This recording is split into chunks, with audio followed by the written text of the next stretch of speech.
Yeah, we'll just start with it. Okay. So the first request that I would ask for everyone is please keep your mics on mute, um, so that there is no disturbance and there is no except the speakers, except the panelists, so that there is no disturbance and we don't waste time in issues, technical issues. So that's a kind request to all the listeners. Apart from that, we are starting with the webinar um, right now.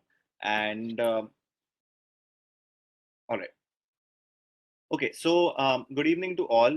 First of all, happy Republic Day. My name is Captain Mihir Chavan, and I welcome you all on today's webinar on psychoactive substance testing in aviation, conducted jointly by Aeronautical Society of India and IWPA. I would request the chairperson of Aeronautical Society of India and president of IWPA, Harpreet ma'am, to give us a brief introduction on the topic. So, ma'am, can you please go ahead? Yes. Good evening, everyone. I'm sure I'm audible.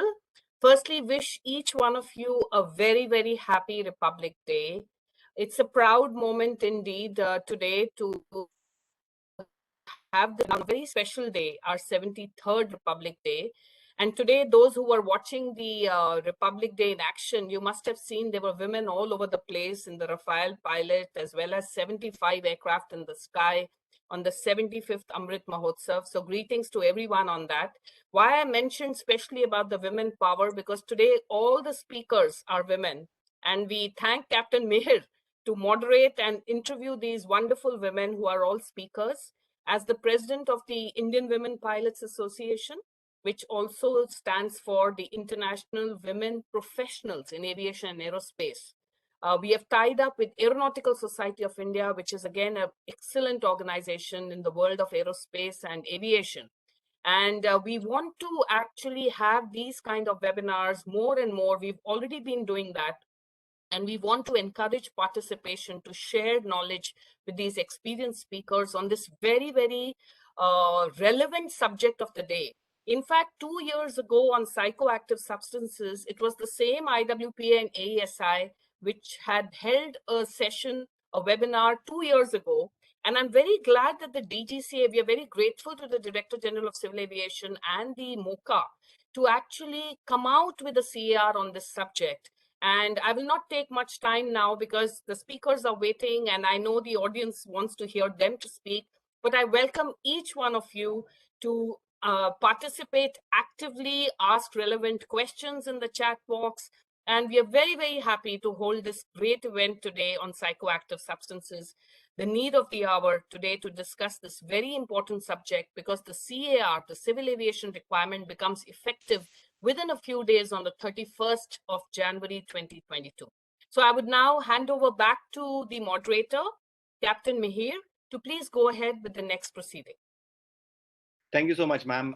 As ma'am rightly said, the CAR goes live as effective 31st Jan 2022, and that is why we are having this webinar wherein we are trying to educate and inform everyone in aviation as to why it is so important.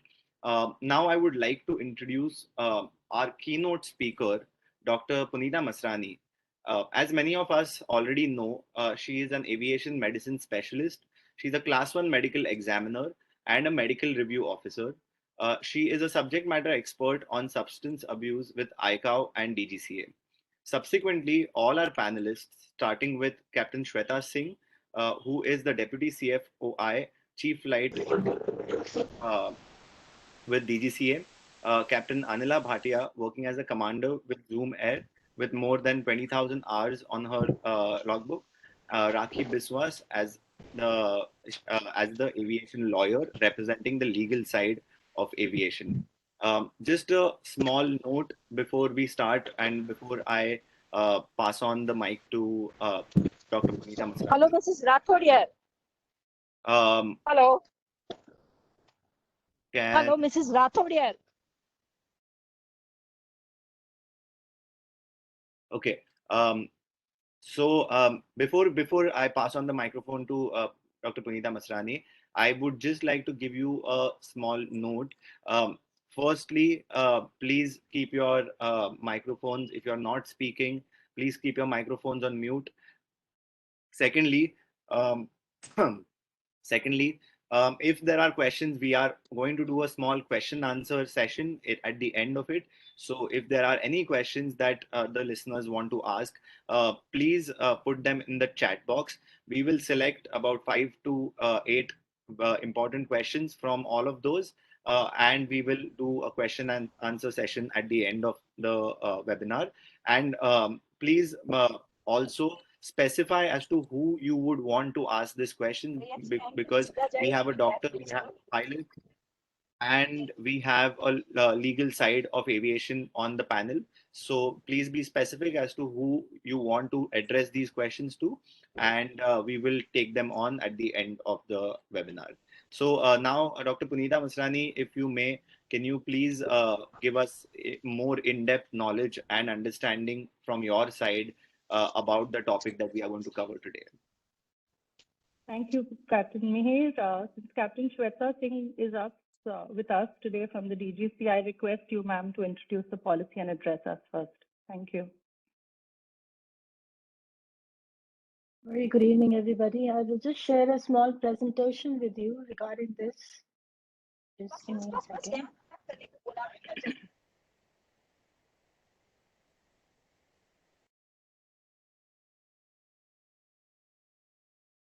So we have this new law which is being introduced. Just giving you a little background on this. This is regarding psychoactive substances. And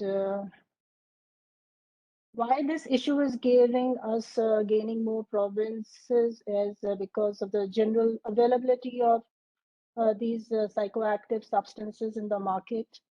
Ever increasing number of the addicted users have increased, and which is directly impacting the aviation safety. So Ministry of Civil Social Justice and Empowerment had done certain research in 2019, which gave certain risk factors.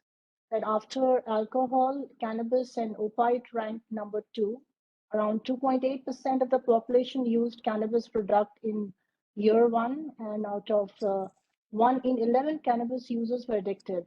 Although around 2.1% of the population used opiate and the variants. Around 1.70% of Indians needed help for the opiate and the use problems of it.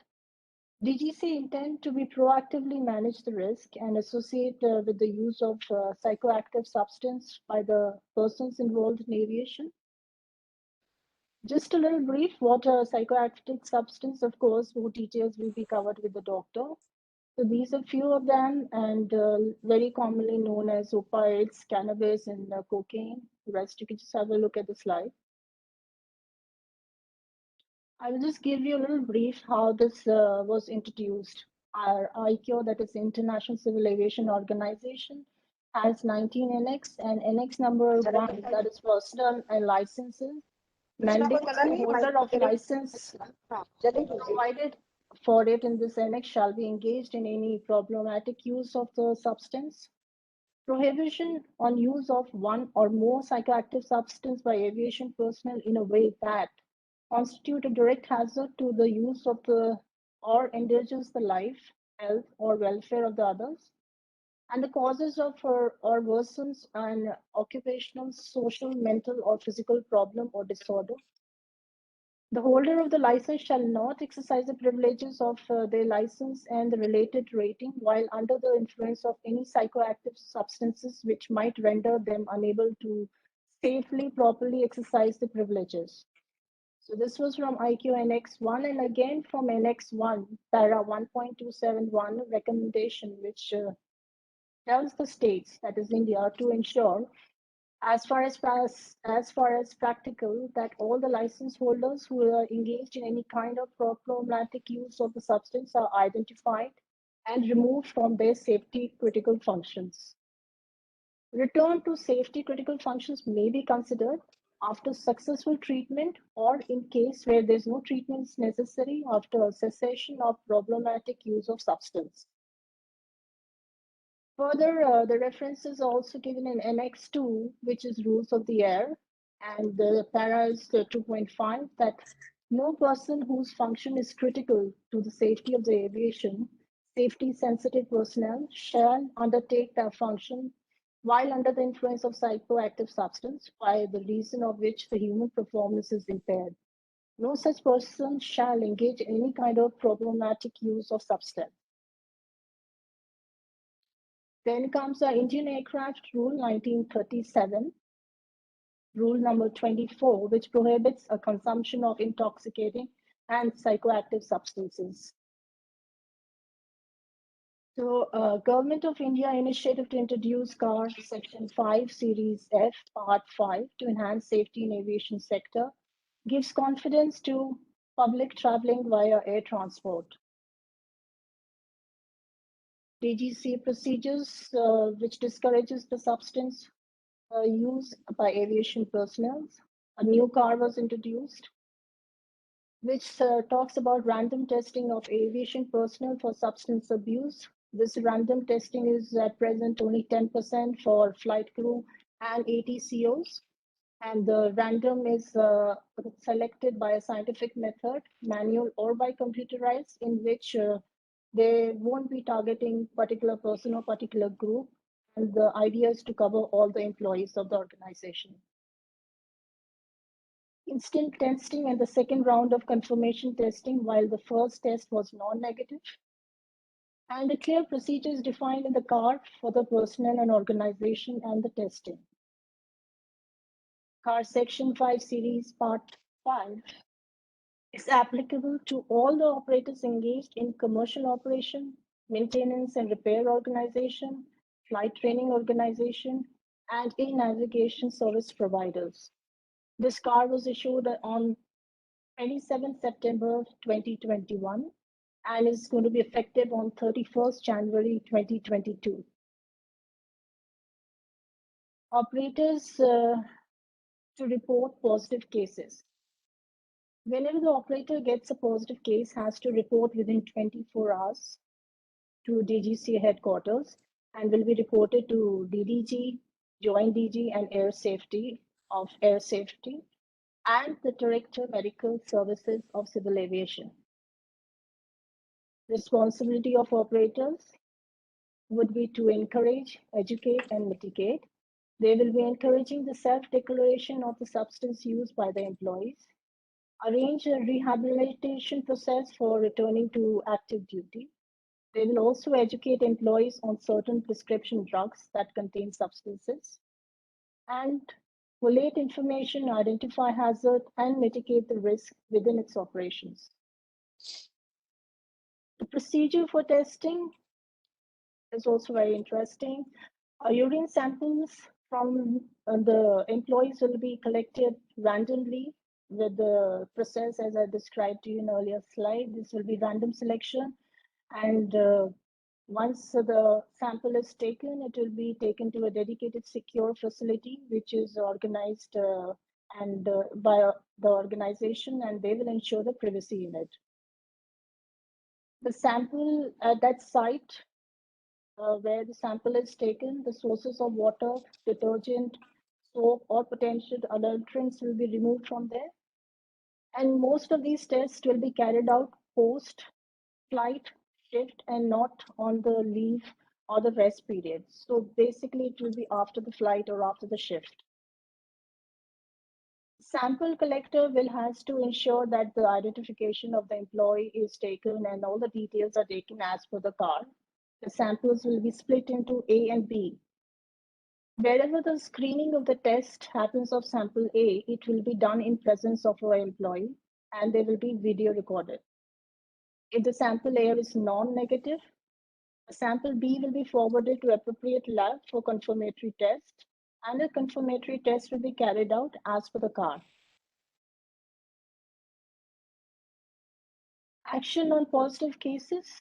Whenever there is a positive case, if the screening is non-negative, an employee immediately removed from safety-sensitive duties till the confirmatory report is received. Once the confirmation is positive, that is for the first time, first instance, They will be referring them to a specific specialized doctor, counselor, or to the de-addiction center for de-addiction. Rehabilitation program will be given if required, and return to active duty is allowed after the report and the retest. The confirmation positive in case of a second incident, that is second time if he is positive, the license will be suspended for 3 years. Confirmation positive for the third time, the license will be cancelled.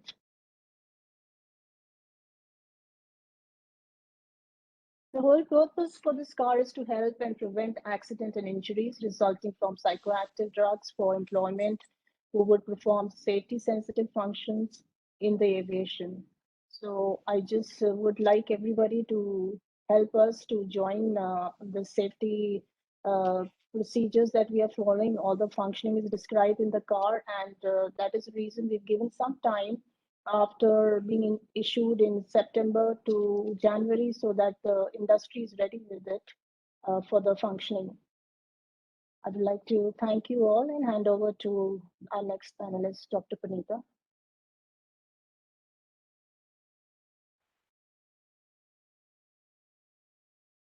Thank you, Captain Shweta, for explaining the policy to us. I will now go through the details of the policy so that we understand exactly how this is going to work for all of us.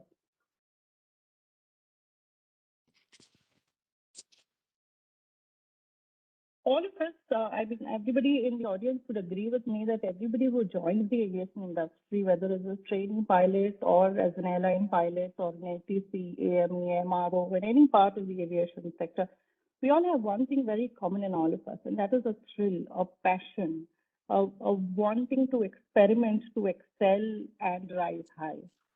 We begin our journey early, and getting high almost becomes a part of our job description.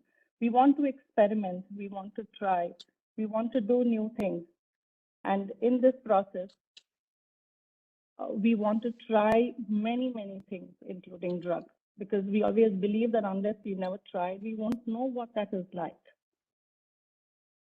Most of us have 4 driving forces to remain in this profession. Our dreams keep us soaring high. Reality keeps us grounded. Money is always one of the driving forces besides passion, and the regulators are always there to control our movements and see that it is done in the right fashion.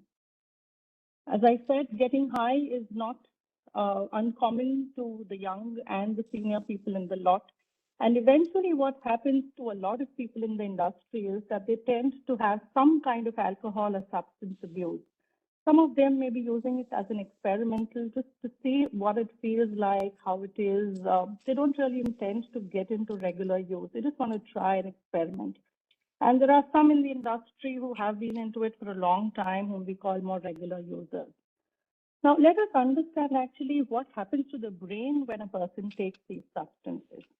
Usually, when we do activities like eating, playing, socializing, watching movies, have fun, what happens to our brain? It's the pleasure center in our brain that is activated. The pleasure center gives us a feeling of reward and enjoyment.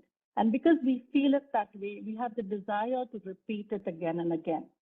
Now, look at this picture. It's a simple picture of a brain, and you can see in the center is the location of the pleasure center. That is what is activated when you take alcohol or substances or anything basically that gives you pleasure. Look at the top part, which shows the prefrontal cortex. It is this part of the brain that helps us in decision making, weighing risks against benefits, controlling our emotions, controlling our behaviors, and having a social control over our activities. When we take alcohol or drugs, it is this circuit that is hijacked. And therefore, the substances which we take initially give us a stimulating effect, a high, but later on, they disrupt the natural pleasure centers in the brain. So the same amount will not give you the same amount of pleasure, and you want to take more and more and more. So if you look at this picture here, it's the cross-section of one part of the brain. In the first left picture, you will see the red part. And in the other 2 pictures, you see only the yellow part. What this is showing is exactly the pleasure center and the control that we have over our activities. The more and more substance abuse that a person gets used to or takes frequently, the lesser control we have over our decisions and our behaviors. Every action has an equal and opposite reaction. We know Newton's third law. So every time we get a high, it is going to be followed by a low. We keep getting our highs because we don't like the lows. And that gets us into a loop called as tolerance and withdrawal symptoms. We don't take it, we don't like it. We continue taking it for higher doses and then go into withdrawal. We don't like the withdrawal, so we take it again. So it's a loop. Basically, we don't realize it when we're taking it the first or the second or the third time, that this is what we're actually putting ourselves to without knowing. Let us talk about some of the common substances which are going to be tested as part of the policy. Cannabis is very, very commonly found in India in various forms. Some of the common names which I've mentioned here on my slide. When a person takes cannabis for the first time, the immediate effect is euphoria. You just feel good. Your inhibitions go lax. You're loose, relaxed, comfortable. But after some time, what starts happening is some kind of anxiety, agitation, aggression. Your judgment starts impairing, and you tend to start having different kinds of hallucinations.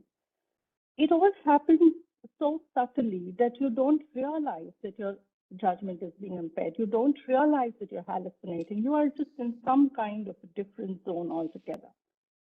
Take, for example, stimulants like amphetamines, methamphetamines, and cocaine. That's the other group of threat that's going to be tested in the policy. Even when a person takes these stimulants, there is initially a feeling of grandiose, especially for people who've been stressed or who are low or who are lonely or don't know whom to talk to, don't know how to handle things. They just want to take it just for that feel-good factor. You feel light, you tend to forget all your problems. You have euphoria, but again, that is also followed by illusions, and you go downhill after the initial period of stimulation. Opioids is another group which is going to be tested. Similarly, it actually gives you more of a apathy, a low kind of a feeling.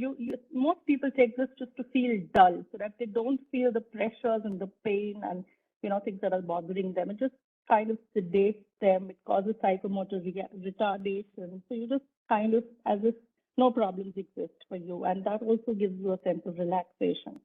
But little do you realize that it also impairs your judgment and attention. So imagine if a person has consumed substances, and if that's what these substances do on your brain, and you're into flying or into any safety-sensitive aviation activity, it's a complex task. Everybody is agreeing with me on that this is a complex task, and any of these changes in the brain is going to be profoundly affecting our performance in whatever our aviation duty that we are on. So some of them that I've listed here, it alters our perception of the environment. You may not realize, that there's certain stimuli that are around you, and you miss those signals, you miss those stimuli. These substances cause an impairment in your cognitive processes, in your understanding, in your working memory, in your attention, your judgment, your reaction time, and your perceptual motor performances like fine motor skills and target tracking. The problem is that you don't realize it, but it's all happening very subtly. There was a study conducted in 1991 to study the effect of cannabis on people in a flight simulator. And they observed that even after 24 hours of taking the substance, they did have impaired performance in the simulator. And the people in the simulator were not even aware that this is how they're performing. And imagine with that, if you're having a difficult landing, an emergency passenger on board, a bad weather, or you already have your health that's not too good, or you've taken the substance for the first time, you don't know how to handle it, or you've taken it in excessive dose, all kinds of permutation combinations can happen. And all these can actually produce a cumulative effect and much more detrimental than what you probably might imagine it to have. Whether we talk about fiction, as in this movie called Flight, or we talk about reality, there are enough examples in history which will convince us for sure that people who have been under the influence of drugs and alcohol have led to accidents time and again. like the ones of the fatal plane crash on the carrier Nimitz in 1981, or the collision of the Amtrak and the Conrail trains in 1987. Even the alcohol-related events, the Exxon Valdez oil spill is a very common thing in history. Later in 1990, one of the US major aircraft met with an accident and the pilots were found to be intoxicated with alcohol. US is not the only country. Australia has had accidents and incidents, and one that is worth mentioning here is a fatal accident at the Hamilton Island in September 2002. And the investigation report said that one of the possible causes was adverse effects of fatigue, and on postmortem and blood analysis, it was realized that the crew was under the influence of cannabis and post-alcohol impairment, and this had impaired the pilot's performance and caused the accident. And subsequent to this, CASA in Australia decided to introduce testing for all safety-sensitive aviation activities. Another study that was done in the United Kingdom again showed about 138, that's almost 8% of accidents were caused by people who have been under the influence of some substance abuse. Pakistan in 2005 realized that they had a drunk pilot on board pre-departure, and since then they introduced random testing. And similarly, a lot of countries across the world have started random and mandatory substance abuse testing. And therefore, you'd all agree with me that in the interest of safety, in the interest of health and well-being of our own crew, our own aviational personnel in the industry, and in the interest of safe work performance, it is important for us to know that we are not allowing anybody who's under the influence of these substances to perform any kind of safety-sensitive aviation activities. So as Captain Shweta told us, who is going to be tested? This is a new thing because I know that a lot of airlines, a lot of organizations have already been testing at pre-employment at various levels. But now, as for the car, it's going to be mandatory that every pre-employment medical will include a drug test. Before joining a flight training organization, it's going to be mandatory. Random testing has been introduced. As Captain Shweta said, 10% of the aviation personnel will have to be tested. Follow-up testing is also going to be done, and at the first available opportunity, if refused to a foreign regulator. Now, what's interesting is, of course, the random part, but what's interesting is that unlike those, some of you who may have undergone drug tests in the past, you're going to say that we've done it before. Well, what's the big deal? What's new about it? So I'll tell you what's going to be different. There's going to be very laid down procedures for collection. There is going to be validity testing for every sample that is collected. There is going to be a confirmatory test done for every sample that is non-negative. And there is going to be a medical review officer who's going to be involved in the final decision. Let me talk about these in more detail for you to understand. Urine sample, is going to be collected for these drugs. The sample is going to be post-flight, and this could be either a point-of-care test, which means it could be at the office, or it could be at the airport terminal or the ATC tower or wherever, where they would have to have designated toilets, designated collectors, and have SOPs to follow so that collection procedures are done as per the SOPs and requirements of the car. The advantage of a point-of-care test is that you have a quick turnaround time. There itself, you get the result and you know how to go ahead. The other option, of course, is to send the employee to a laboratory. It's going to be an identified laboratory where the medical personnel and the employee will travel to the laboratory. The testing is going to be done there. And of course, the advantage is that that will be a more controlled environment where all the responsibility of the procedures is on the laboratory. A word about sample validity testing, because this is a workplace testing. It's not really a clinical testing. So there are going to be strict procedures. You will have to give the urine sample in a cup. The picture that I have shown here is just illustrative. I don't mean to say that it is this kind of a cup that's going to be used, or this company or whatever. It's just a picture out of Google. So just to basically explain to you that when a urine sample is collected from an employee who's going to be tested, they are going to check the temperature of the urine sample, the volume that has been given in the container, whether the sample is dilute, whether the sample has been tampered with, demonstrating some kinds of adulteration or substitution, all this is going to be checked. If any of these are found not acceptable, it's likely that you will require to give a repeat sample. After the validity testing, the next is the screening test. On sample A, the screening test is done. Now, what's a screening test? The screening test, as I showed you in the cup in the earlier picture, basically tests for the presence of a group of drugs. Like we spoke in the earlier slides, cannabis, cocaine, marijuana. These are groups of drugs. The screening test is going to detect the presence, if is any of these groups of drugs present above the acceptable value in the urine sample. That's what's going to be tested in the screening test. These tests are highly sensitive, and they give you a very fast result. Usually in a very short time, you know what the outcome is. The only thing to remember about screening tests is that there is always some chance of cross-reactivity, which means if you've taken some medicines, you've not actually taken a drug, but still it can sometimes show what we call as a false positive. So you're going to ask me a question that, what if I have taken a medicine for a cold, or I've taken a cough syrup, or I had a throat infection, or a fever, or a diarrhea, or any kind of recent illness in the past, or I've just visited a party, or I just came from an overseas flight and we consumed something there at dinner which was legal, which was everybody was taking. What happens if I've taken all of this?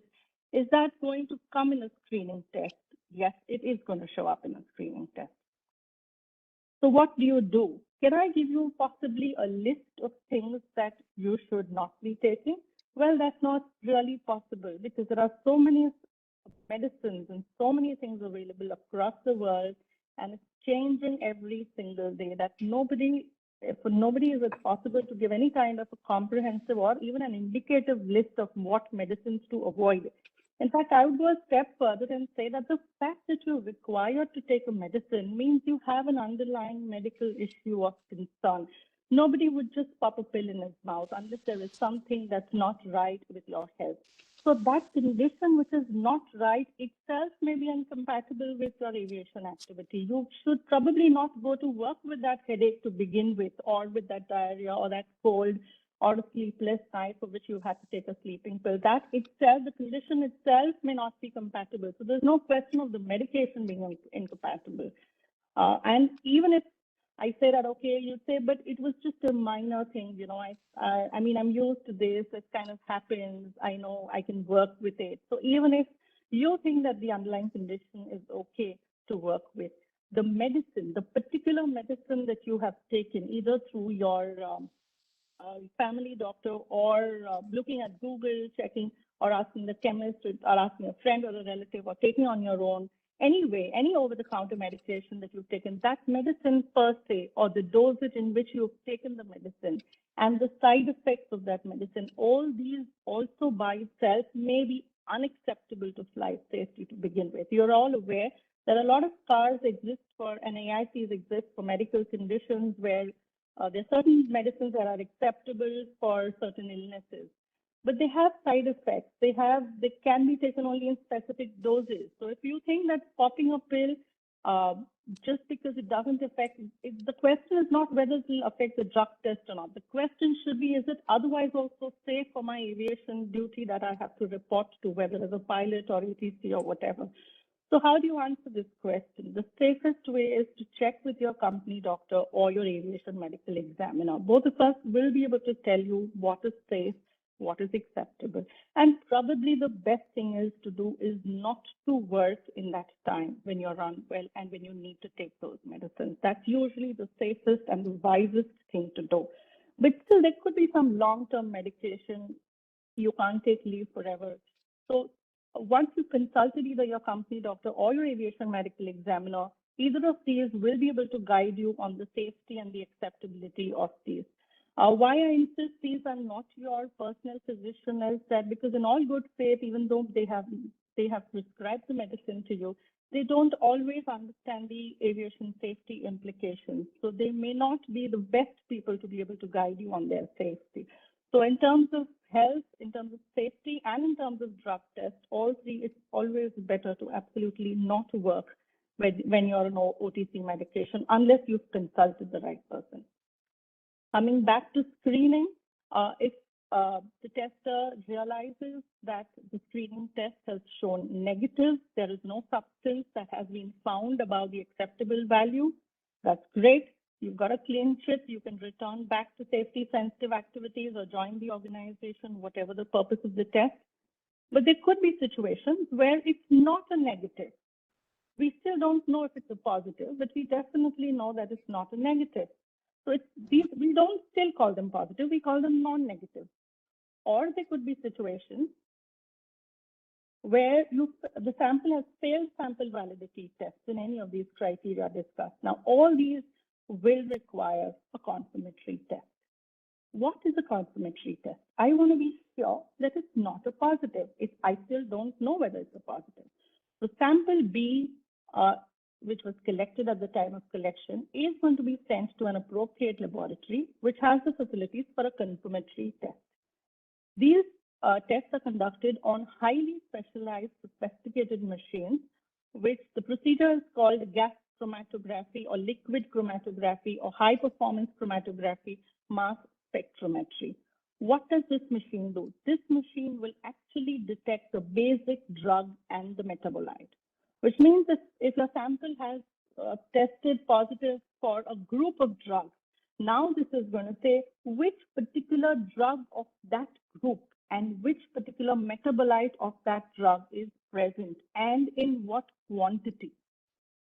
It gives you the exact presence of the drugs and its metabolites with the quantity, whether if it's above the acceptable limits, and if it is above the acceptable limits, what exactly is the quantity present in that particular sample. If you've just randomly taken drugs, these drugs do not interfere usually with confirmatory tests. If a confirmatory test shows a particular thing present, it almost means that that particular thing has been consumed by you, whether as a substance abuse or as a trial or whatever it may be. But if a confirmatory shows it is present, it means that you have taken it in some form, in some way, at some time. The turnaround time of a confirmatory test is obviously much longer because it's a more sophisticated and a longer process than a screening, which is much faster. And where for the confirmatory, very often the sample may have to be moved from one lab to another, and therefore it's very important that chain of custody forms are completed in the right way so that there is complete assurance that it is the same person's sample that is being shipped from one lab to the other, and all the handling has been done in the correct manner without any kind of anything going wrong in that process. So basically, what I'm trying to say is that if a confirmatory report for Mr. A has been released, it means that the sample was of Mr. A and that it was transported in the right way as per the protocol. This obviously requires logistic support and an additional cost. Chain of custody forms are very important documents where the names and the signatures of the person whose sample is going to be collected, the collector and the medical personnel of the organization, all these details will be mentioned on the sample and the COC forms so that whoever's report it is rest assured that yes, there has been no tampering of the sample. The date of the collection, findings of the screening test, everything is going to be mentioned in the chain of custody forms, and this is checked for. So once the sample reaches the lab for a confirmatory test, what are the outcomes? You might get a lab confirmed negative, which means the screening did show the presence of some group, but the confirmatory test has confirmed that indeed there is no substance that is above the detectable and acceptable value, and you get a lab confirmed negative. A lab confirmed negative is good news because it means that you can return back to safety-sensitive activities without much difficulty. Or the outcome could be a lab confirmed positive. Now, what does a lab confirmed positive mean? It means that most likely you have consumed that substance or you have innocuously taken it, which means you've taken a medicine, a component of which was that substance, which you probably were not aware, and you did not take that particular medicine with the intention of consuming that substance, but because it was prescribed to you for a different reason. That's what we call as an innocuous use. So it could be that. It could be random OTC medications, cough syrups, illnesses, or it could be foods containing a lot of substances like poppy seeds, hemp oil. We'll talk about that in a little more detail later. So it means that it could be any of these combinations. So what next now? What does this mean? Every lab confirmatory positive is reported back to the company or the organization's doctor, and then is sent to the medical review officer, because it needs to be determined as to what exactly is the cause of the lab confirmatory test coming positive. So it goes to the medical review officer through the company or the organization doctor. Who is a medical review officer? The Dgca defines an MRO as a doctor registered with the Medical Council of India who has successfully completed a recognized MRO certification course, has knowledge and experience in psychoactive substance abuse disorders, and is responsible for reviewing and evaluating laboratory results of the psychoactive substance testing program. What is the role of an MRO? What does he or she do? The MRO ensures that the overall quality has been maintained, in the sense the validity tests have been done, selection has been in the right way, screening has been done in the right way, chain of custody forms have been completed in totality, confirmatory test has been done as per protocols, and the final outcome. So the MRO first reviews the process right from the beginning to the end, so that if there is any lacking or any mistake in any part of the testing process, it is brought out by the MRO. The greatest advantage is that it preserves the right of the employee. So the employee is rest assured that there is somebody who has done the verification and knows that everything is as it should be, and that the report is genuine and true.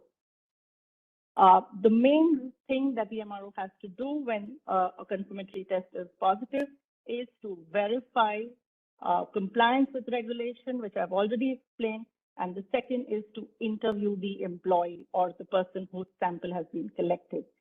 And in the interview, the MRO gives the employee an opportunity to explain what happened, as to maybe there was an illness, maybe there was a party, maybe he's taken medicines, maybe, he or she, whoever, did not know that the particular substance contained psychoactive substance, whatever. Whatever the story, this is the opportunity that the employee gets in the MRO interview to put his or her part and explain and even show evidence if there is. And the MRO takes detailed notes, records the whole interview, understands the nature of the work, whether the person was on leave or what exactly is the aviation activity involved, what are the duty hours, etc., puts everything in the perspective, verifies all the information that has been given to the MRO through the employee, through the report, Dr. through the Punita? company.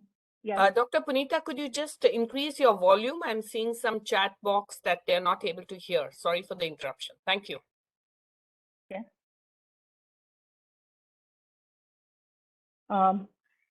Volume increase. Can you hear me better now? Yes. Okay, thank you. So you must remember one thing very clearly here, that it's not uncommon in our country for people to consume poppy seeds. There are buns, there are ganpati laddus, there are all kinds of things that we Indians or a lot of other people across the world also eat that contain poppy seeds.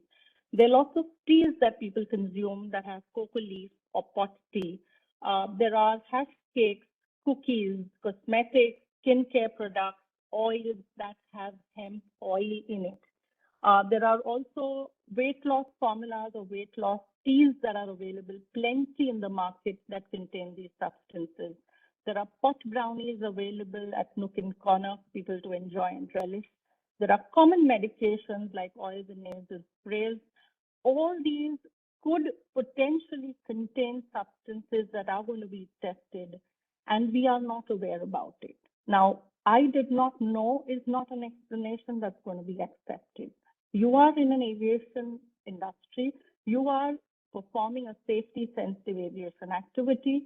It is your role, it is your responsibility, your job to determine that whatever you're taking, either food or tea or liquid or medicine or party or whatever it is, to know the ingredients, to know the contents, to read the labels, to ask, to check, to verify, and if in doubt, avoid. Because if you say that this is what I have taken and I did not know about it, that's not going to be acceptable, and that's not going to make the report negative.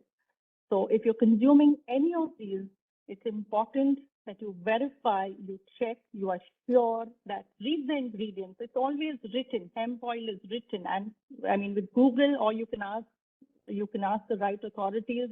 And the best thing, as I say, if in doubt, just avoid, because it's just not worth taking a risk. Because all these could, in smaller or larger amounts, contain these substances, and that's not going to be acceptable as per the new policy. Even if a person tells me that, look, I don't take it, I swear I don't touch it at all, but I went to a party, so-and-so had some vengeance on me, and I'm sure the drink was spiked. Well, I'm sorry for you, but the fact is that a spiked drink is not an acceptable excuse, and that cannot be accepted, and your report cannot be made negative. Another very common thing that people tell us is passive exposure. I went home in a car and there was thick smoke. All my friends had taken it. I swear doctor hadn't touched it. Probably passively I got it. Again, that's not something that's going to be accepted. So if you want to stay away from it, probably the best way is to stay away from such friends or parties or gatherings or whatever. Because if your sample is shown to have that substance in the confirmatory test, then the history of a passive exposure is not going to be acceptable. At the end of the MRO interview, after verifying and everything, the MRO is going to give a report of an MRO verified negative, which is again a clean sheet. You're good to go back.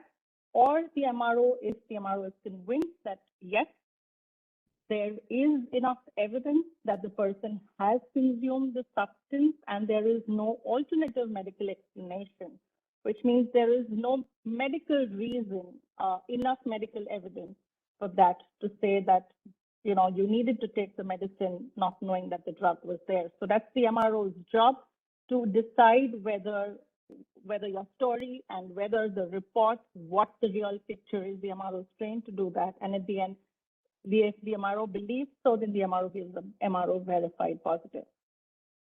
Every person who is an MRO verified positive on the report will not be allowed to continue with their current duties and will be encouraged to go for rehabilitation. And of course, there is a chance for return to duty, provided the treatment or the rehabilitation, whatever was required on a case-to-case basis, and an evaluation from the clinical point of view, from the medical point of view, various things, and you've been off the substance. Once there's adequate demonstration of that, there is always a chance the policy allows that you will be considered returned to duty. The best thing I like about the policy is about that there is a lot of encouragement on self-declaration. That if people, once they know that this is going to be tested and they don't want to be caught and sent for rehab, if they want to volunteer and say that, look, well, I've had it yesterday, I've had it before, or I'm a little into this kind of a habit and I would need help. It's great because self-declaration is encouraged, is going to be allowed, and there is an opportunity that will be given to the person by the organization to get help, to get clean, and then come back to the safety-sensitive activity. So that's something that we should take advantage of. People who have been into consuming psychoactive substances for whatever reason tend to deny it almost always. And the problem with that is that they then delay getting help for themselves. This picture here on the right will show you in one of the studies conducted in 2019 that out of 21.6 million people who actually needed treatment in that population, only 2.6 million had received it, the people in blue, and all the ones in the orange, they did not receive it. Why? Because they denied. They felt they didn't have a problem at all. They felt it was just fine. It was just okay. Life was great. And actually, it's just causing trouble to your own self and to the industry and your organization indirectly. It's best that treatment is sought in the right time and the right way, because there is hope that you will be able to come back to the industry, to the job. So people who need it definitely should not hesitate. we must understand that if a person is into alcohol use or psychoactive substance use, it's not that there's something wrong with the person, or it's just a bad choice, or he or she is a bad person, or nothing like that. It's basically a chronic and a treatable medical condition, much like a lot of other medical diagnoses. Substance abuse, alcoholism, addiction are basically chronic and treatable. We look at them as medical conditions. We don't say that, okay, you have a problem, or, it's not something like an outcast or a stigma. It should be considered in the right spirit. It acknowledges the factors that has caused it. See, the person who's taking the substance must have had some reason. It's not enough just to rehab, to get all the drug off your system, and that's not really enough to say that you are normal. Because if there are going to be stressors or depressive environments or factors which made you get into this in the first place itself, it could be socioeconomic, psychological, financial, whatever the situations, all those also need to be worked on and addressed so that you don't have an opportunity of coming back to it again. So that kind of a holistic treatment approach and help should be taken in the interest of the person's own health and well-being, and of course for the sake of the industry. As I said before, let's remove the stigma from the condition, from the patient, from the disease, from the treatment. It's just like if somebody, like even COVID, right? Initially when it came, it was, oh, mental health is a big stigma. COVID, oh, stay away from that person, things like that. Now, we've all accepted, okay, if a person has COVID, fine. The person needs treatment and he's back after a few days, he or she. So similarly, if a person has a substance abuse or an alcohol problem, fine. Let the person work on it and then come back. So that's the kind of attitude if we all have together, it really helps the person.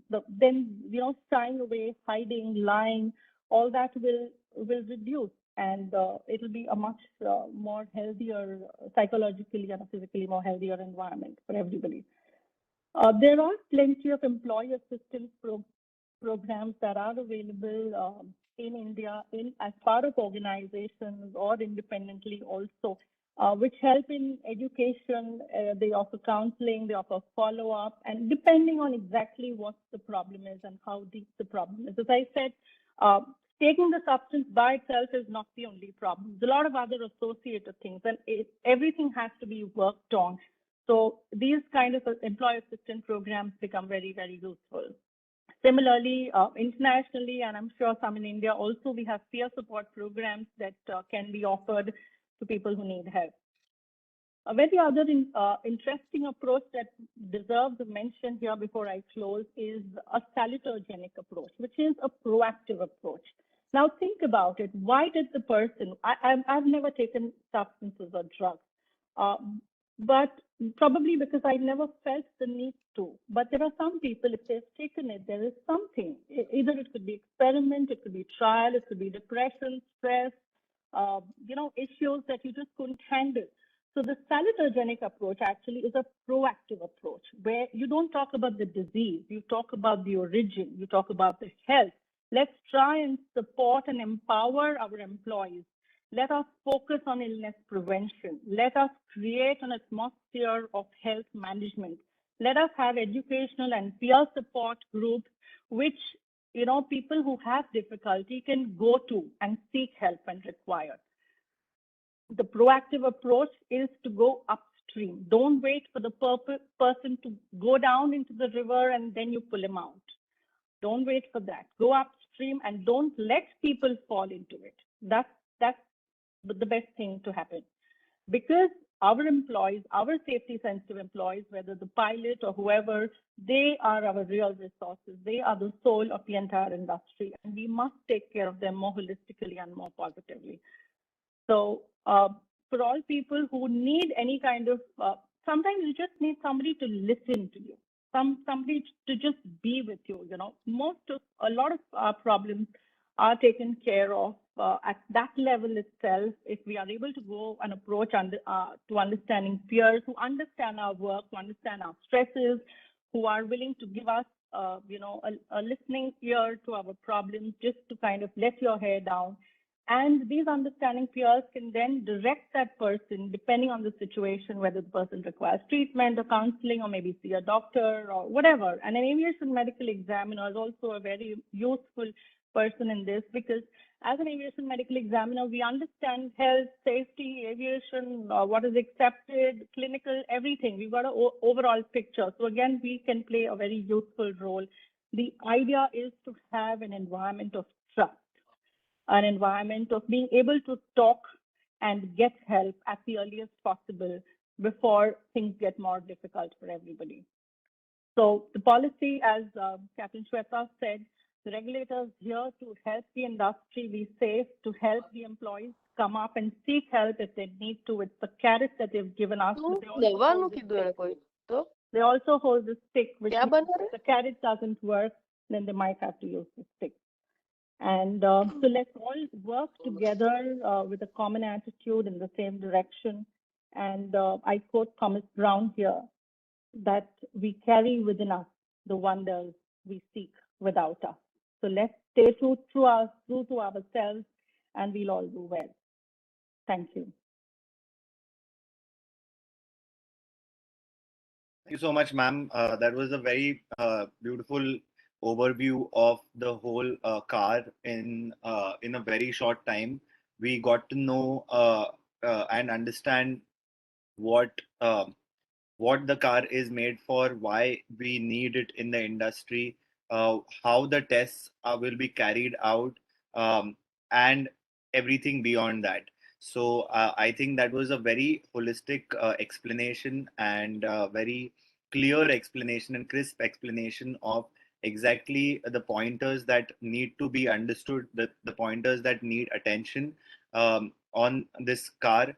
And now, moving on, we have our other panelists, Captain Anila, Rakhi ma'am, Shweta ma'am, and also Harpreet ma'am, if she would like to add on to any points.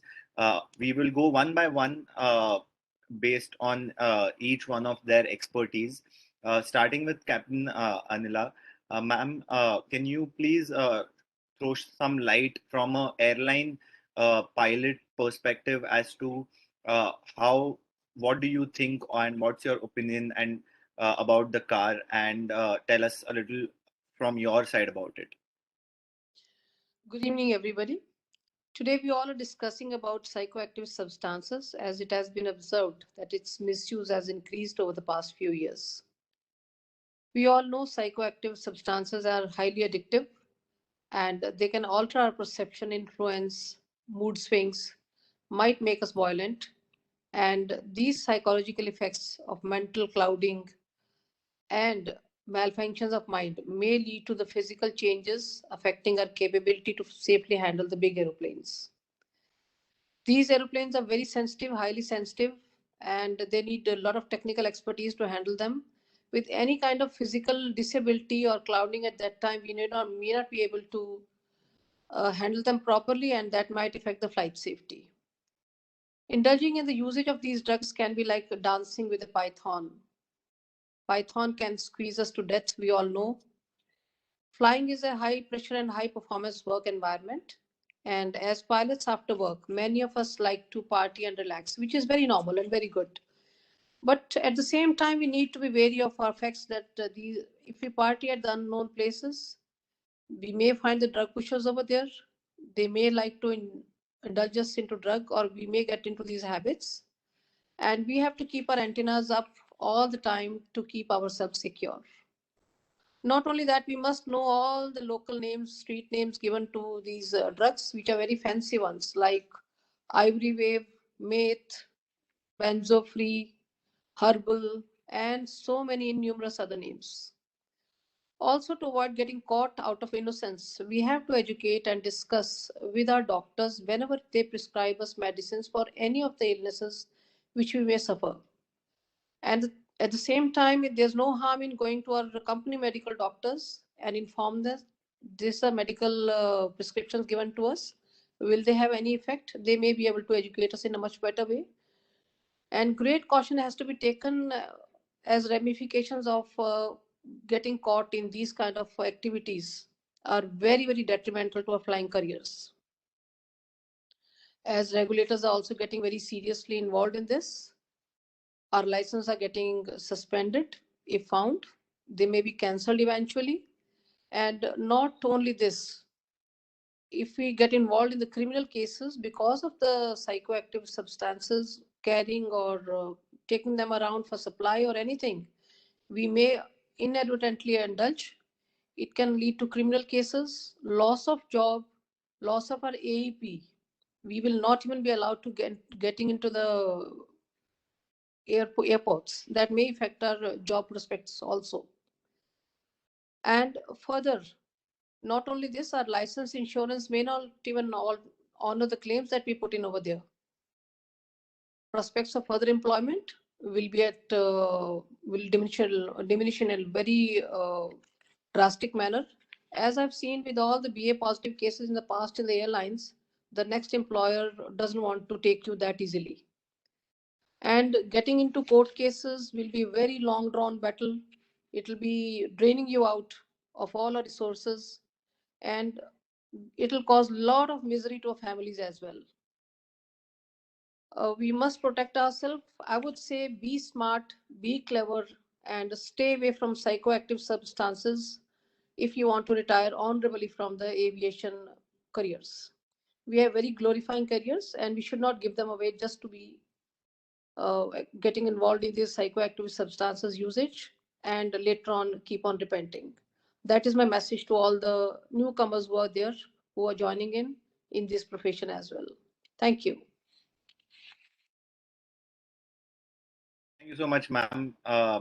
Now moving on, I would like to ask Rakhi ma'am, who has sound knowledge on the legal background of aviation, to give a few words and her inputs on this car to us. Rakhi ma'am, can you please go ahead? Just before Rakhi starts, I just wanted to acknowledge this big organization that Rakhi represents, WICCI, which is the Women's Indian Chambers of Commerce and Industry, and we are all part of that National Aviation Council. So thank you, Lynn, for supporting the program. I know she's one of the speakers, and thank you, WICCI, for joining hands. And now over to you, Rakhi. Thank you. In this great program. Yes. Thank you for giving me the chance, and thank you for acknowledging WICCI. So I've been a lawyer, and I've been in aviation and aerospace lawyer for quite some time.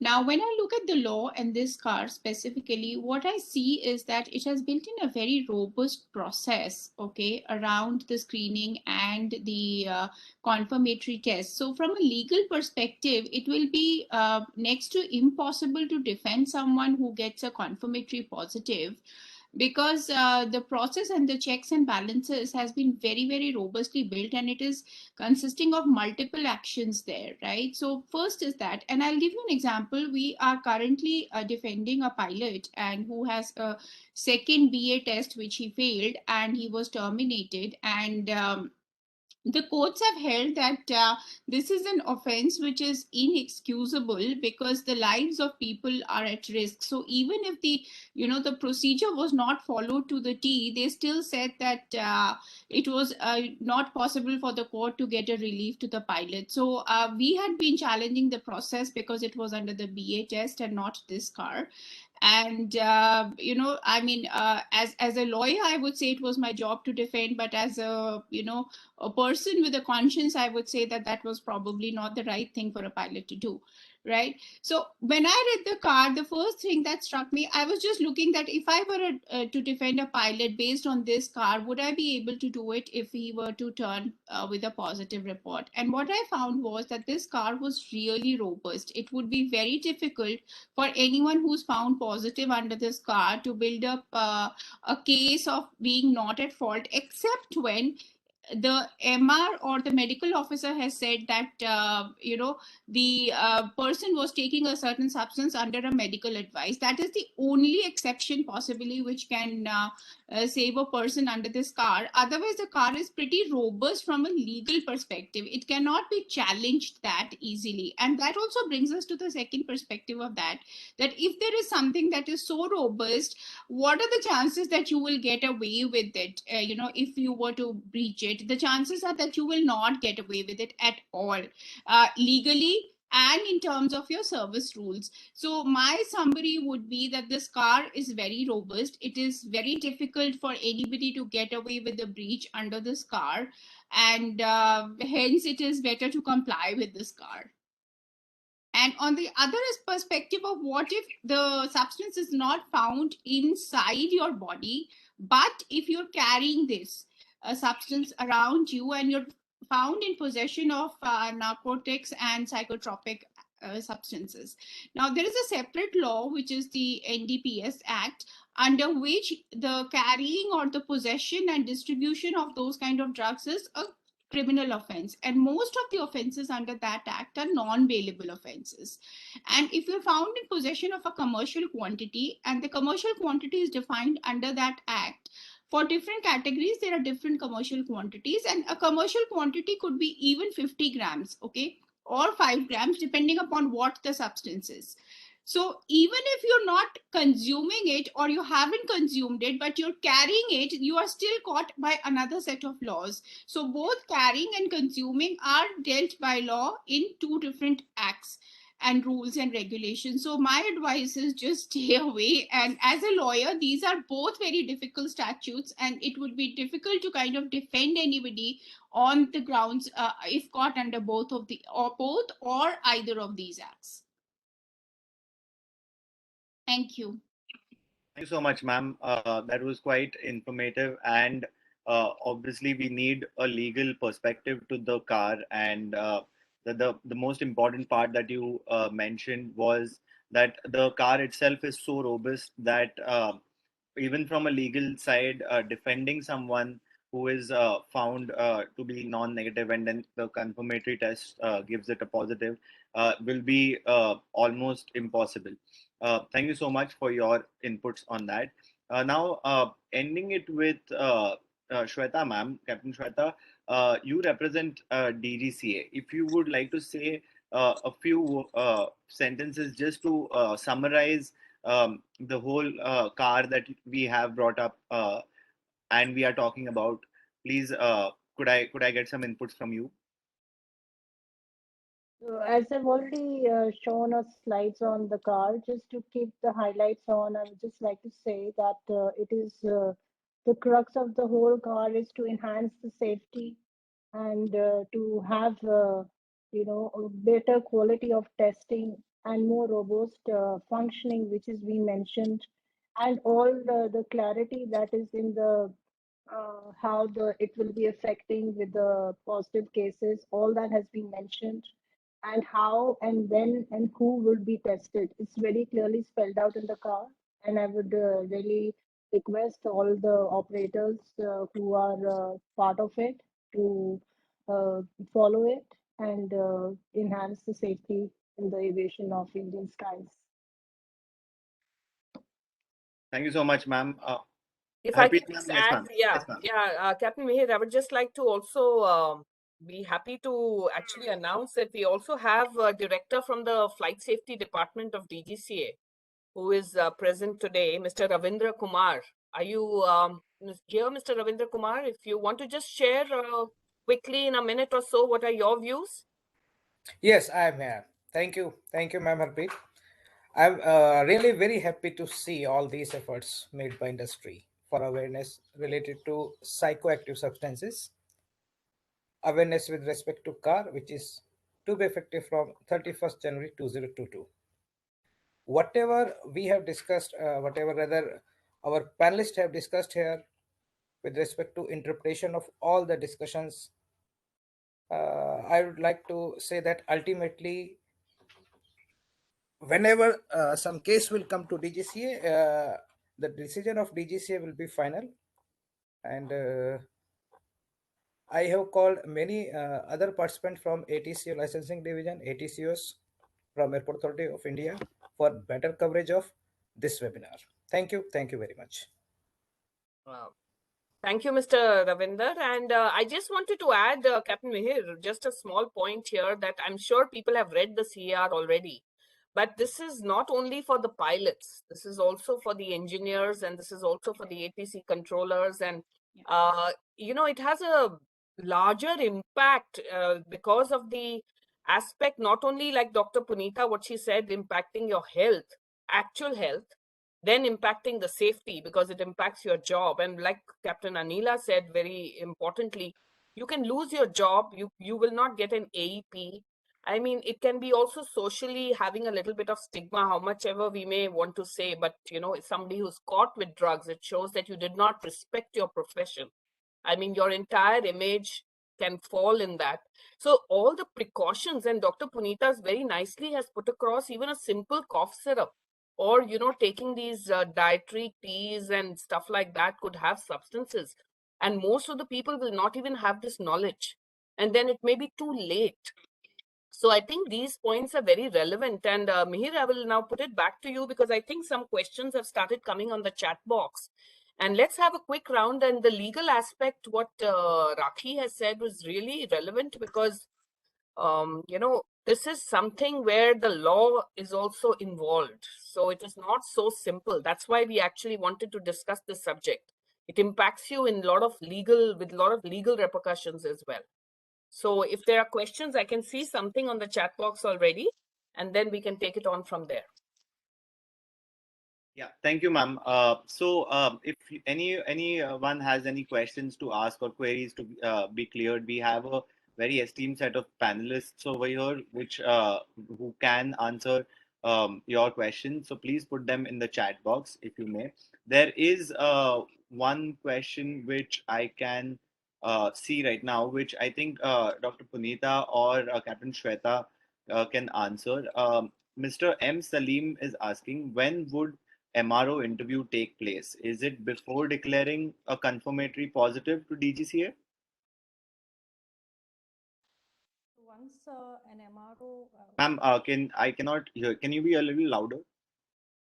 So once the, can you hear me now? Yes. Yes. So once the confirmatory test is positive, the DGCA is informed about it, but the MRO interview will take place only after the confirmatory test has turned out positive. Once the MRO gets a go-ahead from the organization's medical representative. Okay. Thank you so much, ma'am. We have, if we have any more questions, we will answer them. I think there's one KP Singh. He can unmute himself and ask. Or you can please type it. That is easier for everyone. Thank you, ma'am, for allowing. Are you getting? Yes, we can hear you. Please go ahead. Yeah, ma'am, if we see our day-to-day routine, we are taking so many food products from the markets that are preserved by the pesticide and some chemical also. In the psychoactive test, once the ATCO will perform the psychoactive test, there may be possibility that from this type of product, the result may be positive.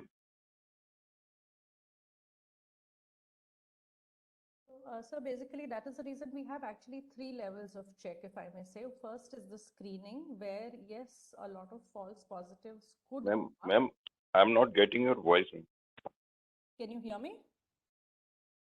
Can you hold the microphone a little closer? Yeah. Can you hear me better now? This is better. Yeah. Sorry. Thank you. So we have 3 levels of testing for the same reason. That first is the screening, where yes, I agree that certain drugs could be randomly shown up as positive for a particular group, and that's exactly why nobody will be labeled as a positive unless a confirmatory test is done.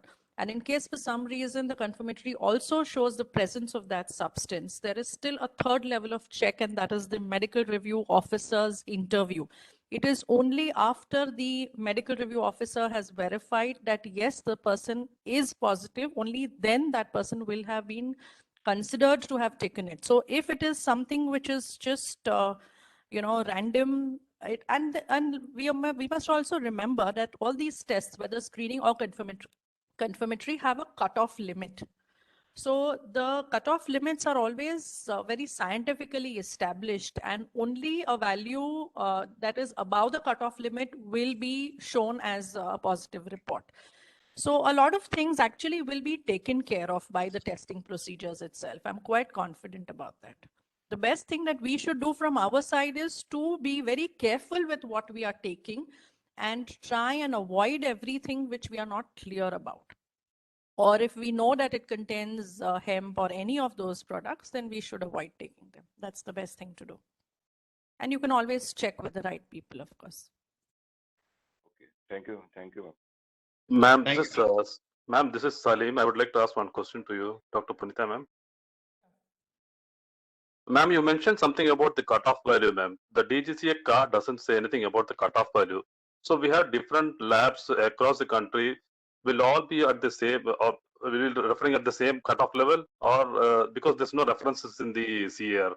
So how is it that going to take place, ma'am?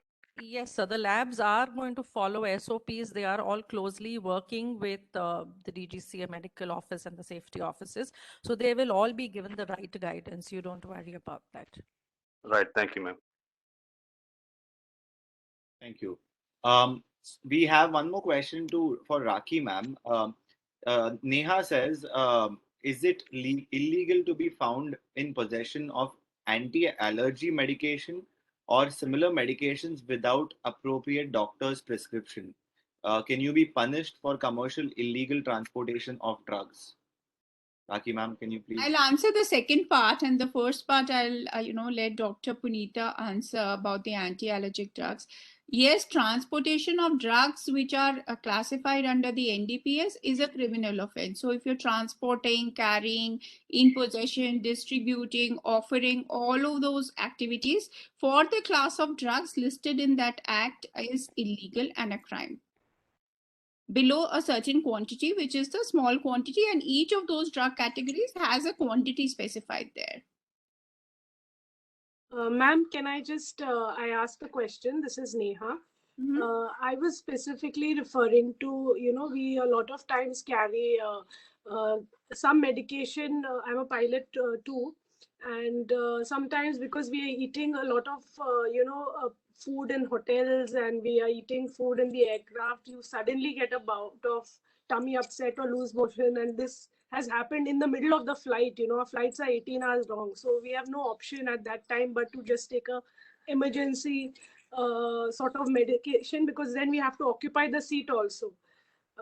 So this, it may happen once in 15 years or something like that. So, but people I know carry some medication, maybe some crocin or those kind of medications. I just wanted to know if they also come under these drugs. Dr. Punita, that's a question that you can answer better than I can. So Neha, right? So I'm Yes, sure ma'am. whoever's carrying those medicines, you wouldn't carry 15 boxes of crocin with you. You have No. to carry a strip of crocin or a couple of tablets. So I'm sure that is definitely acceptable. That's not illegal transportation of drugs. That's a very different thing. Drugs here, when you talk about illegal transportation of drugs, they actually mean the the hard drugs. The classified drugs under that act, yes. Exactly. That You're act, not talking about, pharmaceutical medicines which are taken on a day-to-day basis or, one-off kind of a thing. So that obviously is not an offense. And the first part of your question, let me just read here. Is it illegal to find in possession of anti-allergy without a proper doctor's prescription? So there are Schedule H drugs which in any case cannot be carried without a doctor's prescription. But for all others, as I said earlier so, there are two things to it. One is that if you're carrying a strip of crocin or anti-allergy by itself, it's not a problem. And if it's for an emergency SOS purpose. But if you're carrying sleeping pills, for example, although it's not illegal, but I would definitely be concerned that why do you need to take sleeping pills in the first place? And if you're going to be taking in your layover flight, then that's probably not good for safety and for the test either. So, sometimes it depends on exactly what you're carrying, in what quantity, what dosage, and for what reason. Everything needs to be looked at before really saying. But yes, a one-off strip here and there of a crocin or an adult. Probably, if I Thank can you. pitch in, would it be a good idea, like, when you decide to carry something, you take a doctor's view before carrying it in your baggage or, even consuming it? Probably these commonly, used medicines for tummy upset or fever or something like that. You can just have a pre-opinion from a doctor and be confident that what you're taking will not land you in trouble. Also, as I said earlier, the fact that you need to take that medicine itself may not Yeah. be fit for the job.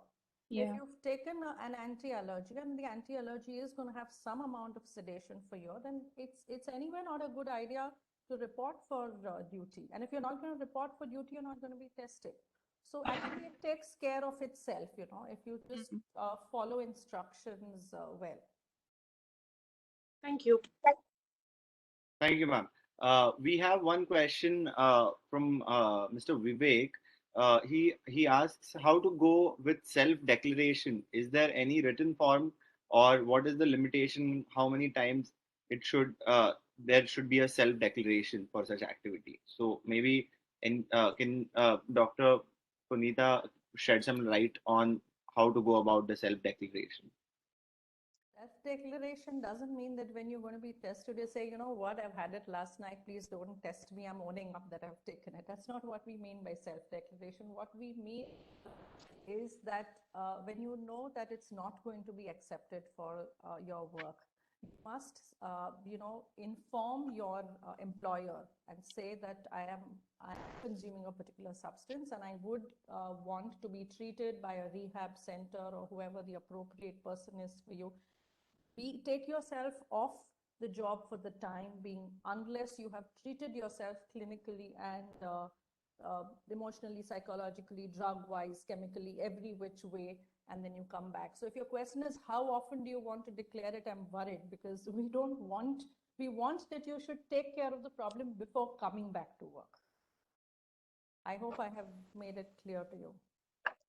Yeah, it's very clear. But my question was putting this question for this regarding is there should be some limitation. Otherwise, the people will carry on declaring self-declaration will go on. So that's an employer's prerogative. I'm sure the employer beyond a point is not going to be tolerant to it and continue that position. That's what my question was. How the employer will come to know what is the limitation of the self-declaration? Is there any limitation? There is no such limitation. The person will be declaring to the medical officer in any case. So the medical officer knows that this particular employee has reported in the past, and I'm sure it's put up on the employee's file. So there is some kind of an internal record that they have. Nobody can really decide how many is too many and how much is going to be acceptable. And I don't think there is any written form. It's more of just culture we have, or we have the safety management system. So it's basically part of this that you allow people to disclose their troubles before they can detrimentally affect safety. Yeah. So it's more of that. There is no established or specific laid down form for this. Okay, got it. Thank you very much. I want to put one thing. In the mind, there is a self-declaration form, which even maintenance and other people has to come and sign every day that they are not under influence of any substance. They have not taken alcohol or any psychotic substance. So that declaration is declaring that you have not consumed. It is not like I've consumed and I'm declaring that I have consumed. So self-declaration is kind of positive form where say that I'm not under influence of anything and I'm declaring rather than going through test and all. So on the random basis, they can call for the test. But on average, all the mental personnel and everything, they need to declare that they have not consumed anything. That is self-declaration form. Right. Yeah, right, sir. Mihir, I think there's a nice question probably asked a little earlier on whether there's a portal or app. Yeah, where so they can, I got the you can question. just take that. Yeah. So, Mr. Harinder Pal has asked this question. Is there any portal or app where we can check whether the particular medicine has psychoactive substance? I'm not aware of any such portal or app, but if you look at, especially if it's something that you're buying off the counter, I'm not talking about buns and those kind of ready to eat foods, but anything packed essentially always has a list of ingredients and the quantity of each single ingredient.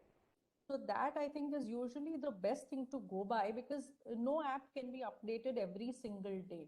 And the world is a global village, movement of things across the world through friends, family, or trade is so common and so often that rather than going by an app, I would say just read the ingredients. That's probably the safest and the surest way.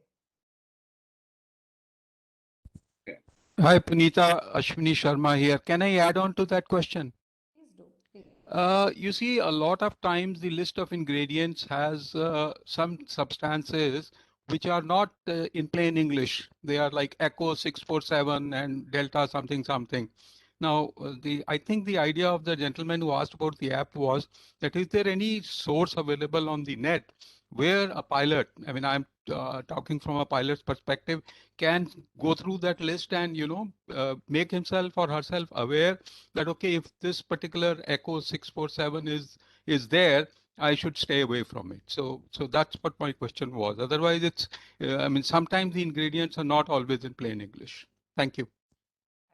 Your point is well taken. I'm sure a general Google search would help. At least I am not aware of any such portal or app. I really don't know if anybody else is.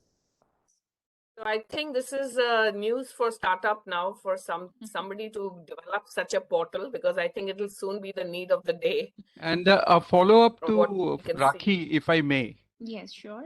Ma'am, if a person gets inadvertently caught, use of psychoactive substances, some pilot, unfortunately, and the substance that has been consumed cannot be proven as to be it was something which he could have readily, deciphered from reading the list of ingredients. So can that be a valid defense for such a person?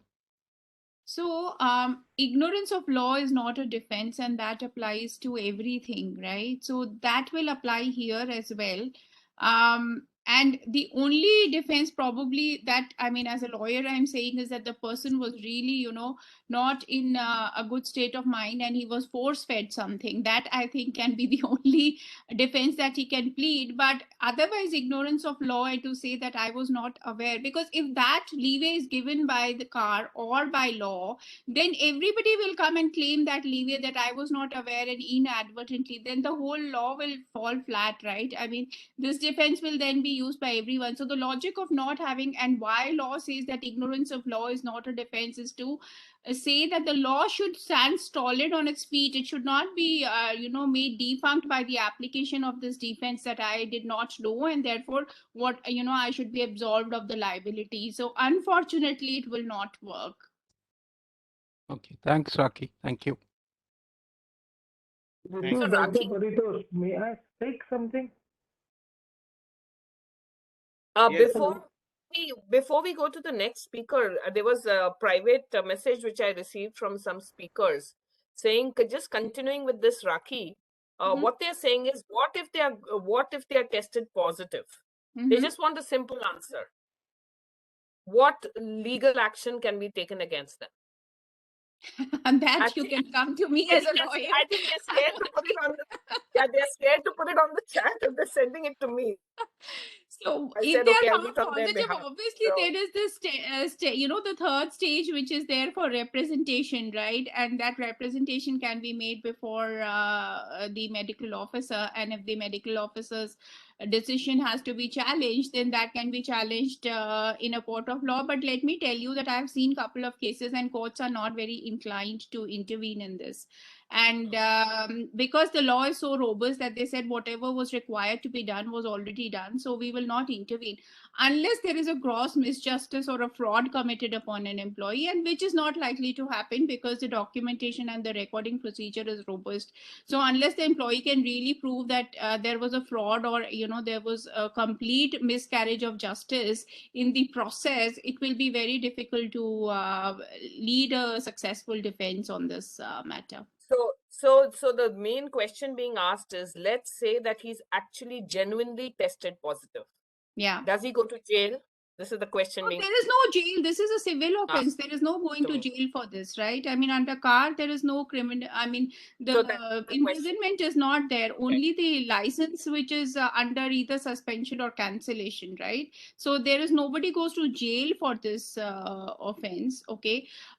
If there is a violation of NDPS, yes, there is a criminal sentence attached to it, but per se violation of only the CAR will not send somebody to jail unless in that drug state they committed another crime, which is like physical injury or property damage, in which case the other laws will also add on to that.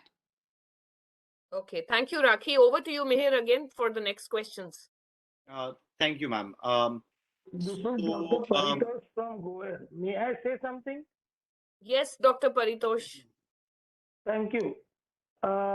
It is the individual responsibility to ensure that he or she is not consuming this product by whichever means. Because see, these permutations or combinations are never ending. Like in car also mentions it is, you can consult company doctors. This is the queries already they are asking so many questions, and some questions are like, if I have a khaskhas chutney, what is the repercussion? Now, such things, a medical officer or chief medical officer cannot answer. Right. So, I always tell everybody, every pilot community, as you are taking care of the alcohol card, same way for this car, if you are taking any medication, please show this list of drugs to the treating doctor at the first source only. Show it to the treating doctor. However, please ensure that these compounds are not there in your prescription. If at all there, then the treating doctor can give in writing, I am giving this medication for this reason, and then the case can be represented. But just saying company doctor, that is not, the treating, it is a responsibility of the individual. That is what I want to say. Thank you, sir. May I just come in here? This is Manmohan Chawla from Aeronautical Society. Yes, sir. Go ahead. Okay, this was regarding that combination of drugs and substances in medicines, and that can affect your performance. And the fact that we do not know what are the effects of certain combinations like E265 or whatever it may be. There's one thing available is that in the open source internet, all of these are available, the description and what effects they have, all of these are available. So I don't think that anybody can get away with the fact that I don't have information on this. They're open source and they're available. So perhaps the people who have made the car would have this in mind. Thank you. Thank you, sir. So also, if I may add, as I said, before a person is really declared positive, the person goes through a medical review officer's interview, and that is another excellent opportunity for the MRO to verify, the prescriptions, the substances taken, whether it was for what intention, what dosage, when, why, how, where. That's precisely the role of a medical review officer to give that decision. And if the medical review officer is convinced that, yes, there is a legitimate cause or an innocuous source of the substance, or what is called as an alternative medical explanation to the presence of that substance in the report, then the MRO will give it as an MRO verified negative, and the person is then, returned back to duties. Person is not considered positive. Despite the confirmatory being positive, the MRO can say that the person is negative, and that's precisely the role of an MRO. Thank you, ma'am. We will take last couple of questions. Harpreet, ma'am, you can, if you find something. Yeah, there is. Yeah, thanks, Mihir. There's a question, I think, from Mr. Aditya, that there's a software-based random testing is mentioned, which monitors the software database. Is it centralized or individual for every organization? Who can answer this? The random selection can be by manual method or by computer software, but it has to be with the organization, and of course it will have access to DGCA. So whenever they want to audit it. So idea is that nobody should be targeted, or one particular set of people should not be targeted. It has to be done covered for everybody in the organization. Okay, thank you, Captain Shweta. And there was another question. If you've got COVID, you've taken the COVID vaccine, and now you go for this drug test, is there some implication? COVID vaccine per se, at least to the best of my knowledge, is not going to interfere and cause a positive drug test. But along with, so the COVID vaccine per se, no, I don't think. Okay. And I think the captains are asking for if we can have a common list. I think Captain Shweta, that's addressed to you.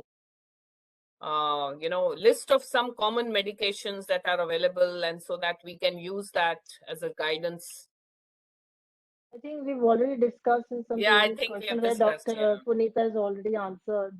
It's not only the name of the medicines, it's also the quantity and which all medicines. We've already gone in length, so I don't think so we need to answer more on that. Correct. Why can't DGCA carry out these tests on surprise basis? It's too much compliance and logistical issues for small operators, is a question.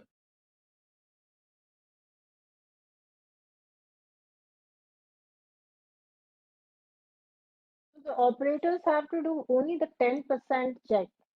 So I don't think so it's a very big amount. 10% for the whole organization, I think it's a very fair enough figure given. All those organizations who are involved in the commercial operations, I think it is very important for them to be having this test for the safety.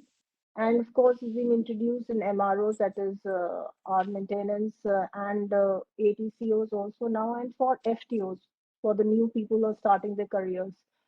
So 10%, I don't think so it's really a big issue. As it is, joining the organization was always existing before. Right. And just to complete, I think this has been already answered, but it says, will it be on the positive lab report, or will they wait for MRO report before deciding the punishment? This is addressed to DGCA.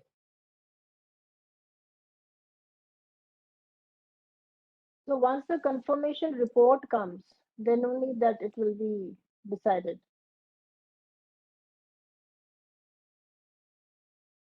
Okay, and I think Ms. Pooja Shukla, you wanted to ask a question? Yes, ma'am. Hi, happy Republic Day to all, and thank you. It was a very informative session. Punita, ma'am, you have already answered a lot of questions regarding the ingredients. I just want to ask you one small question. Me specifically, being a non-drinker, non-smoker, thankfully, this CR is a little scary on the note that women usually sometimes what happens is they are on some hormonal medications or medications specified by our gynecologists, or maybe we are using some kind of cosmetics and we might not know, as you have already pointed out. Is there a way?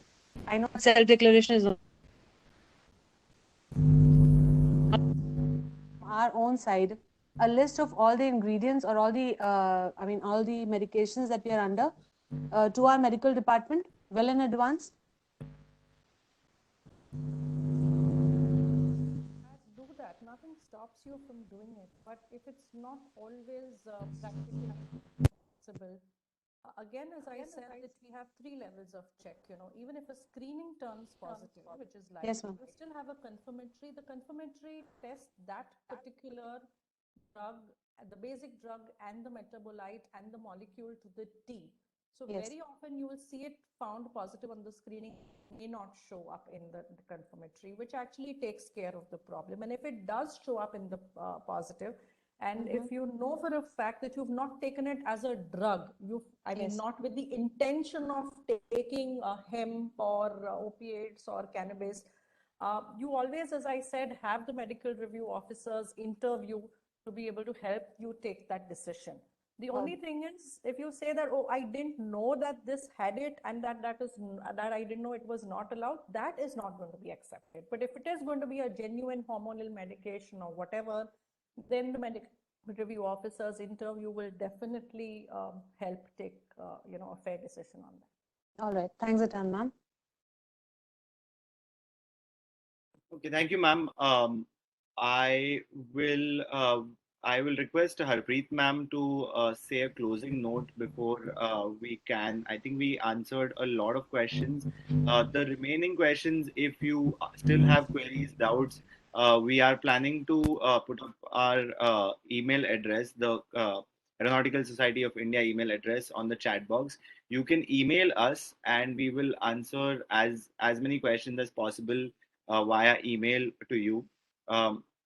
Now, moving on, I would want Harpreet ma'am to say a closing note about the webinar before we can call it. Ma'am, please go ahead. Thank you very much. Firstly, Captain Mihir, a big thank you for helping us moderate this session. And I'm personally grateful and thankful to Captain Shweta for taking out her busy schedule time, and to the DG for allowing you to present over here. Thanks to the DGCA for coming out for a beautiful car, which is the need of the hour. And thanks to MOCA for supporting all these activities. And the Aeronautical Society of India actually is a very robust platform for taking up such kind of issues which are industry based on a positive manner. And the IWPA, the women platform, and also the WICCI now, we are all trying to actually help the industry and support it by raising issues and by actually supporting the industry at large and supporting the government. Let's make Bharat Atmanirbhar the way we have actually is our PM's vision. And today, I'm also grateful to all the women speakers. Captain Anila, thank you for sparing your valuable time. She's a very, very senior captain, but thank you for coming. And Dr. Punita, of course, our keynote addressee. And, thank you because you gave a lot of details on the medical aspects and have opened a lot of eyes onto, what people have to be careful about. And I think that's a big learning. And Rakhi, thank you so much for giving the legal perspective. And like I said, we will continue to have such kind of webinars frequently.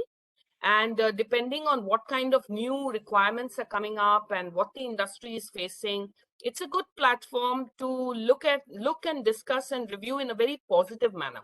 So thank you all the audience for participating, and let's keep in touch and have a great day. It's Republic Day today. It's a brilliant day. Like I said earlier, we have a grand showcase today of 75 airplanes in the sky. So this was a great day to have this event in the 75th Amrit Mahotsav. So thank each one of you for participating. Thank you very much. Thank you. Thank you so much, Harpreet ma'am. Thank you. Thank you. Thank you very much. Thank you, everyone. Thank you, ma'am. Thank you very much. Thank you. Thanks a lot. Well done, Mihir. Thank you. Thank you. Thank you. Thank you, ma'am. Thank you to all the speakers. Thank you. Thanks to all the panelists. Thank you. Bye-bye. Thank you, ma'am. Bye.